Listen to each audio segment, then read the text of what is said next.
नियमित चर्चेचा आणि उत्सुकतेचा विषय असलेला म्हणजे जायकवाडी धरण। छत्रपती संभाजीनगरातील जायकवाडी धरण हे आशिया खंडातील सर्वात लांब मातीच्या धरणांपैकी एक आहे। जायकवाडी धरणाची उंची सुमारे 41.30 मीटर असून सुमारे 10 किलोमीटर म्हणजे जवळपास 6.2 मैल लांबीची आहे।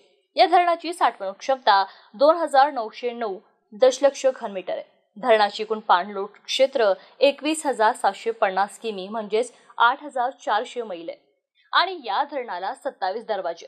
नमस्कार, मी श्यामल साबळे आणि एमसी न्यूज मध्ये आपलं सर्वांचं स्वागत। आज आपण जाणून घेणार आहोत जायकवाडी धरणाबाबत। सप्टेंबर महिना आता जवळपास संपत आलाय आणि या महिन्याचे केवळ 2-4 दिवस शिल्लक राहिले असताना या महिन्यातही पावसानं नव्यानं जोर धरलाय। पावसाची संततधार सातत्यानं सुरू असल्यामुळे जायकवाडी धरणाच्या पाणी साठ्यात झपाट्यानं वाढ झाली आणि लवकरच जायकवाडी धरण 100% भरण्याची शक्यता आहे। जिल्ह्यातील एकूण 12 धरणांमधून पाणी सोडण्यात आले। जायकवाडी धरण क्षेत्र आणि धरणावरील परिसरात मुसळधार पाऊस कोसळतोय। या पावसामुळे आवक मोठ्या प्रमाणात वाढली आहे। यामुळे 1 फूट उंचीने उघडलेली जायकवाडी धरणाची 27 पैकी 18 दरवाजे 3 फूट उंच उघडून विसर्ग वाढविण्यात आलाय। धरणावरील भागातून हजारो क्युसेकने पाण्याची आवक होत असल्यामुळे गुरुवारी धरणाचे 10 ते 27 क्रमांकाची 18 दरवाजे 2.5 फुटांवरून 3 फूट उचलून गोदा पात्रात विसर्ग करण्यात आला।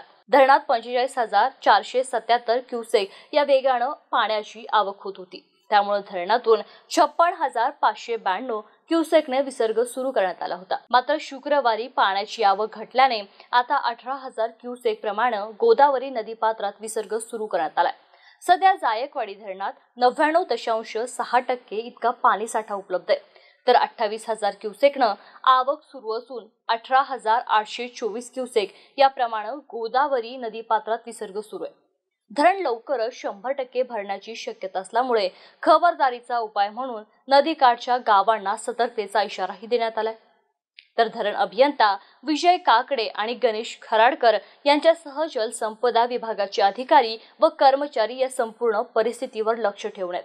आपण पाहत आहोत की गेल्या 2-3 दिवसांपासून मराठवाड्यासह छत्रपती संभाजीनगरात मुसळधार पाऊस कोसळतोय आणि जिल्ह्यासह अनेक तालुक्यांना पावसानं चांगलं झोडपून काढले। यामुळे ओढे, नदी, नाले आता ओसंडून वाहायला सुरुवात झाली आहे, तर जिल्ह्यातील मध्यम आणि छोटे प्रकल्पही आता पूर्णतः भरलेत। यासोबतच दुसरीकडे सलग 2 दिवसांपासून सुरू असलेल्या जोरदार पावसामुळे खरीप हंगामातील कापूस, बाजरी, मका या पिकांचंही मोठ्या प्रमाणात नुकसान झाले। काही ठिकाणी तर जमिनी अक्षरशः खरडून गेल्यात आणि पिकेही वाहून गेली। काही ठिकाणी पिकं आडवी झाली आहेत। शिवाय अनेक ठिकाणी शेतीमध्ये पाणी साचल्यामुळे पिके वाढतील की नाही अशी भीती देखील शेतकऱ्यांना भेडसावतीये। एकंदरीत पाऊस चांगला कोसळल्यामुळे शहरवासियांमध्ये आनंदाचं वातावरण आहे की यावर्षी आपलं धरण 100% भरलंय। पण याच गोष्टीमुळे शेतकऱ्यांच्या मनामध्ये धाकधूक निर्माण झाली आहे। बाकी आपल्याला या व्हिडिओबद्दल काय वाटतं आम्हाला कमेंट करून नक्की कळवा आणि व्हिडिओ आवडल्यास चॅनलला सबस्क्राइब करायला विसरू नका। धन्यवाद।